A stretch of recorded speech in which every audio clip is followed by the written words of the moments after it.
10वीं जमात की तालिबा ने आशिक के साथ मिलकर सगी मां का कत्ल कर दिया। मेडचल में लर्ज़ाखेज़ वारदात।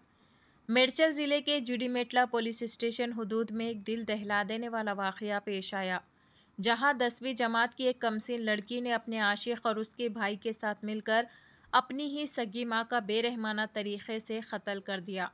तफसीलात के मुताबिक NLB नगर में रहने वाली 39 साला अंजलि को उसकी 16 साला बेटी ने अपने 19 साला आशिक पगला शिवा और उसके 18 साला भाई पगला यशवंत के साथ मिलकर गला घोंटकर और सिर पर रॉड से मारकर हलाक कर दिया।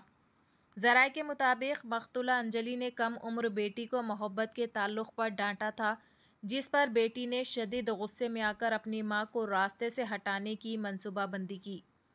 तहक़ीक़ात से मालूम हुआ है कि मक़तूला अंजलि इनक़लाबी शख्सियत चाकली एल्लम्मा की पड़पोती थी। तकरीबन 8 माह क़ब्ल नलगुंडा के रहने वाले शिवा से लड़की की दोस्ती हुई थी।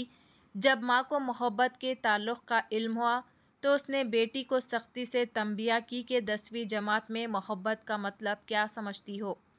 एक हफ़्ता क़ब्ल लड़की आशिक़ के साथ फ़रार हो गई थी, लेकिन 3 दिन क़ब्ल ही वो दोबारा घर वापस आई। इसी दौरान तीनों ने मां को कत्ल करने का मंसूबा बनाया।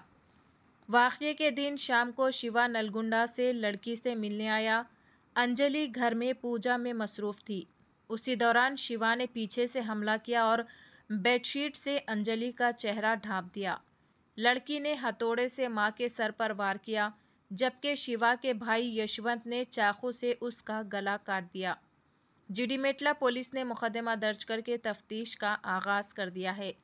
केस से मुतालिक मज़ीद सनसनीखेज़ इंकशाफात मुतवक्के है।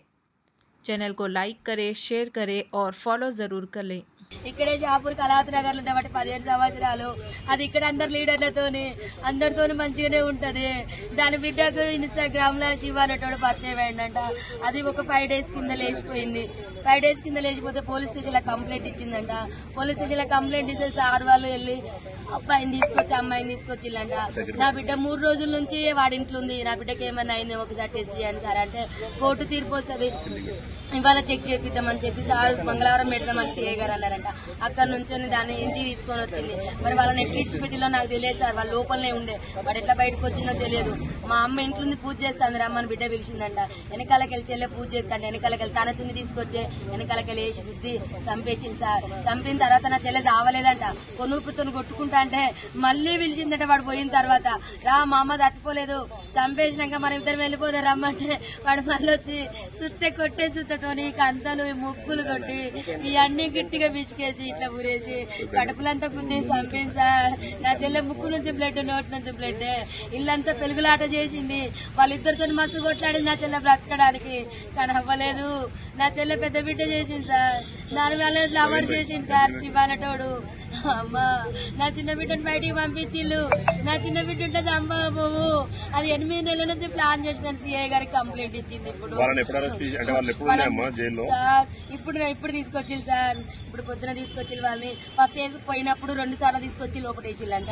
మరి వాళ్ళు ఎందుకు పిచ్చిలో ఏ రకంగా బయటకు వచ్చినో తెలియదు సార్. వాడు బయటకు వచ్చి వెంటనే మా చెల్లెని చంపేసిండు. ఇంత దారుణమా, ఇంత మోసమా, ఇది అన్యాయము. న్యాయం కావాలి సార్ మా చెల్లెకు. ఇంత అన్యాయమైన పరిస్థితి తల్లికి కేసంద్రం మండలం గ్రామం వినుగుర్తి సార్. మా దగ్గర అమ్మ కళాశారదలో జాబ్ చేస్తుంది సార్. ఇక్కడ కళావతి నగర్ లో కళాశారదలో జాబ్ చేస్తుంది. ఆమె మహిళా మండలిలో పనిచేస్తుంది. సాకలైలమ్మ మన్వరాలని ఆమె ఉద్యమాలు చేస్తుంది. మందకృష్ణ మాదితో కూడా ఆమె మందకృష్ణ మాది దాంట్లో కూడా SC/ST మైనార్టీ అధ్యక్షురాలు సార్. ఆమె తలం పెద్దది సార్, ఆమె సాగు చిన్నది సార్.